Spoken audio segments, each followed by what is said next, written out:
Madam President, I rise this afternoon to discuss the recent events in Syria and the United States' response to the crisis. Yesterday, I had the opportunity to meet with President Ahmad Jarba of the Syrian National Coalition to hear firsthand about the Assad regime's intolerable violations of international law and human rights norms. I'll begin by reviewing the situation as it stands today. More than 3 years since the fighting first began, the conflict in Syria rages on. The fighting has driven more than 2.4 million refugees out of the country and displaced 6.5 million more Syrians inside of Syria itself. The violence is so terrible that the United Nations has stopped estimating the death toll. According to the Syrian Observatory for Human Rights, at least 150,000 Syrians have been killed. This conflict has had a disproportionate effect on children in Syria. A Save the Children report indicates that at least 1.2 million children have fled to neighboring countries, while about 10,000 have died in the violence. The Assad regime has used every available tactic to terrorize the Syrian people. Some civilians have resorted to eating grass as desperately needed humanitarian and food aid has been withheld from besieged communities. The whir of helicopter blades also portends barrel bomb strikes that we've heard so much about that could easily land on a school, a hospital, or an apartment block. For example, on April the 30th, Assad's Air Force dropped a barrel bomb on an elementary school in Aleppo. This attack killed 25 children. This kind of activity by the Assad regime, these actions are, in a word, intolerable. Yesterday, the remaining opposition fighters in Homs, once an opposition stronghold, were evacuated under UN supervision. If my colleagues here in the Senate have not yet seen the images of Homs, I'd urge each of them to take a look at them. The ancient city of Homs is absolutely destroyed. And in the midst of this, Mr. Assad declared his candidacy for re-election. Although presidential elections in Syria have never been free and fair, this one, the one that he has declared his candidacy for, is a farce. And we could add other words to that as well. This is an attempt by Mr. Assad to legitimize the extension of his brutal rule. Madam President, Bashar al-Assad lost his legitimacy a long time ago. What concerns me and so many others is this: Assad believes he is winning. He believes he can starve, bomb, and terrorize the Syrian people into submission. In light of all this, it's incumbent upon the United States to take action, to change, or at least help to change, the momentum on the battlefield. Our national security interests are clear and have been even more clear in the recent days. First, the Iranian regime's status as the world's leading state sponsor of terrorism is well established, and its proxies have perpetrated attacks against the United States, against Israel, and against our allies. Emboldened by the Iranian regime's support, Hezbollah has conducted attacks against U.S. targets and Western interests.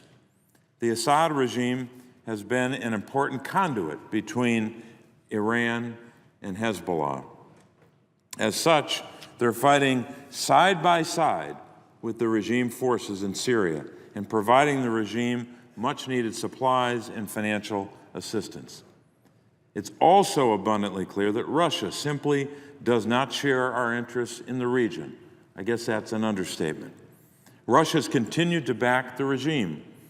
It has consistently blocked U.S. actions at the UN Security Council, including efforts to invoke Chapter 7 authorization to enforce existing Security Council resolutions 2118 and 2139.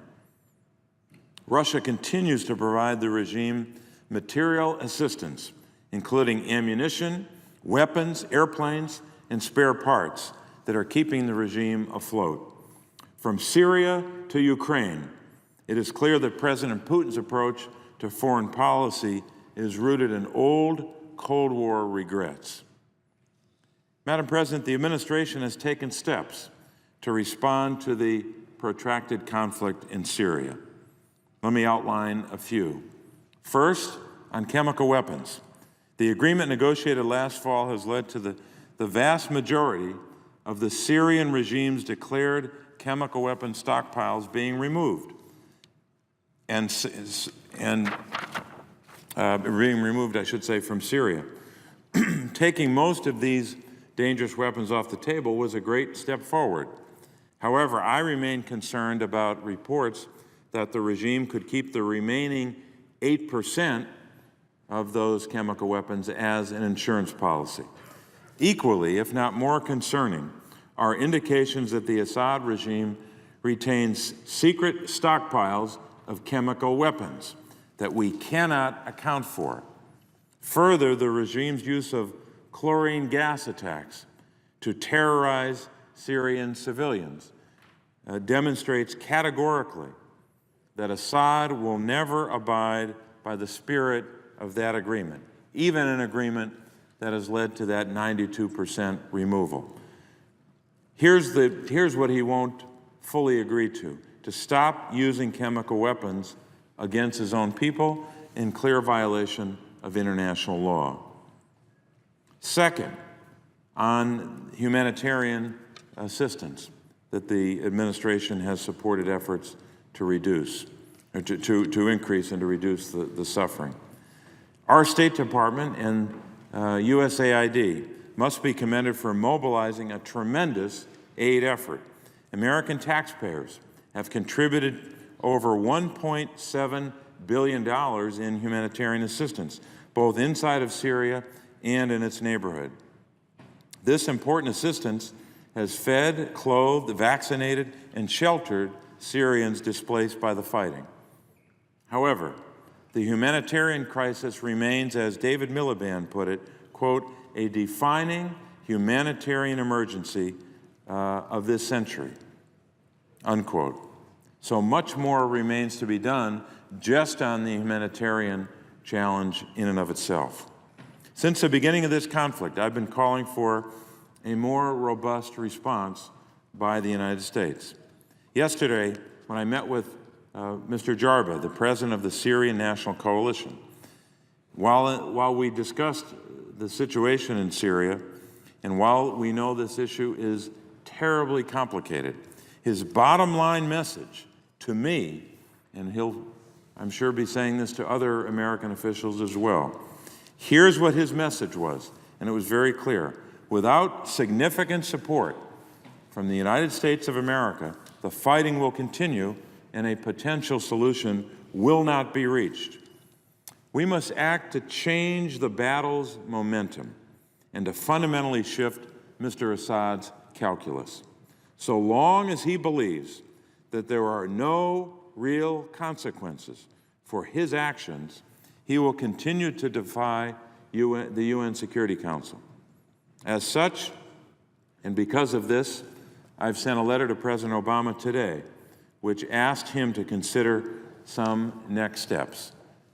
Madam President, I would ask consent that my letter to the President dated today be added to the record. Without objection. Thank you, Madam President. Let me outline some of the things that I set forth in the letter. First, I ask that the President seriously consider allowing the deployment of lethal assistance to the moderate military opposition. A serious effort to help narrow the gulf between the moderate opposition and the better trained and better equipped extremist fighters would not only boost morale in the Free Syria Army, but could actually change the momentum of the battle.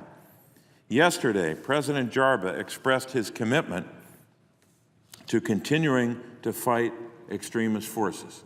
He made that commitment to me, and I'm sure he'll reiterate it to others. There's no question that there are risks here, but the greater risk is allowing Syria to fall into the hands of extremists and to allow the regime to murder thousands more Syrians and prevail in this conflict. If the administration judges that it has the confidence in Mr. Jarba's pledges and that we have conducted sufficient vetting of key opposition commanders, it should either consider allowing our partners in the region to supply lethal aid or consider providing such weapons ourselves.